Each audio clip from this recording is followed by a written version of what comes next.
আসসালামু আলাইকুম viewers, Asmina cooking channel আপনাদের সঙ্গে নতুন আরও একটি রেসিপি শেয়ার করবে। তো ভিডিওটি স্কিপ না করে পুরোপুরি দেখে যাবেন। তো আমি এখানে 1 কাপ ময়দা নিয়ে নিয়েছি, কালো জিরা কিছুটা নিয়েছি এবং ঘি আমি কিছুটা পরিমাণ দিয়ে দেবো। দিয়ে ভালো করে হাত দিয়ে ময়াম দিয়ে নেব।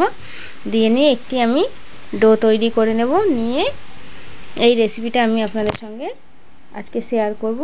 তো রেসিপিটা খুবই সহজ, যে আমরা সন্ধেবেলা বা সকালে চায়ের নাস্তার সঙ্গে এইগুলো খেতে পারি। সব সময় ঘরে থাকা নিমকি, চানাচুর এগুলো দিয়ে খাই। এগুলো একবার বানিয়ে খেলে খুব ভালো লাগে ময়দা দিয়ে এই রেসিপিটা। তো এভাবে হাত দিয়ে প্রথমে ময়াম দিয়ে নেব, অল্প অল্প জল দিয়ে আমি একটা ডো তৈরি করে নেব। তো দেখুন বন্ধুরা, প্রথমে অল্প অল্প জল দিয়ে ডোটা তৈরি করে নেব। বেশি জল একসঙ্গে দিলে তাহলে পাতলা কিংবা খুব শক্ত হয়ে যেতে পারে। তো এইভাবে ডোটা তৈরি করে নিয়ে রুটির মতো গোল গোল করে লেচি কেটে নিয়েছি। এবারে আমি গোল গোল শেপে বেলে নেব। তো এইরকম করে একটা একটা করে আমি যে কটা লেচি হয়েছে সব কটা বেলে নেব। নেওয়ার পর প্রথমে আমি একটা রুটি দিয়ে দেব, তার উপর থেকে কিছুটা পরিমাণ ময়দা ছিটিয়ে দেব। দিয়ে তার উপরে আরও একটা রুটি দিয়ে দেবো। এরকম করে সব কটা রুটি আমি দিয়ে দেব। দিয়ে তারপরে আপনাদের দেখাবো কেমন করে এই রেসিপিটা হয়। তো এরকম করে প্রতিটা স্টেপ বাই স্টেপ আমি রুটিগুলো দিয়ে দেব। তো দেখুন বন্ধুরা, কত সুন্দর দেখতে লাগছে। কালা জিরাগুলো দেওয়া আছে বলে সাদা সাদা ময়দাতে দেওয়ার ফলে।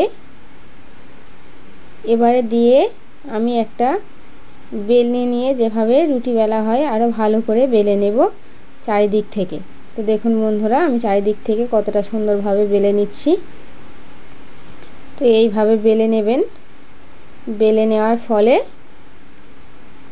একটু রুটিগুলো বেড়ে যাবে, মানে বড় সাইজের হয়ে যাবে।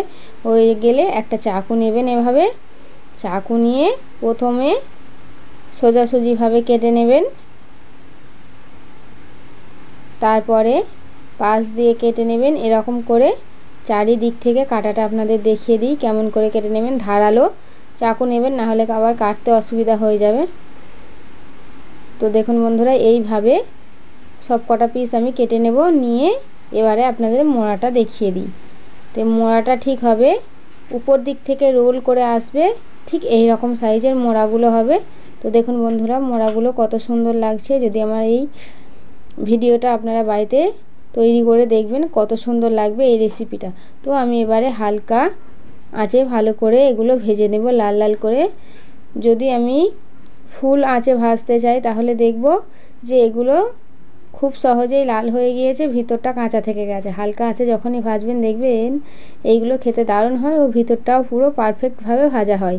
তো এইভাবে লাল লাল করে ভেজে আমি একটা প্লেটে তুলে রাখবো। এরকম করে আমি সব কটা ময়দার স্ন্যাক্স তৈরি করে নেব।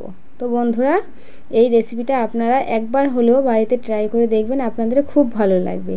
এরকম করে গরম গরম চা নাস্তার সঙ্গে খেতে খুব ভালো লাগবে এবং বাড়িতে যারা আর থাকবে তাদেরকেও দেবেন, তারাও প্রশংসা করবে। কেননা বাড়িতে তৈরি কিছু নাস্তা হলে তো ভালোই লাগে।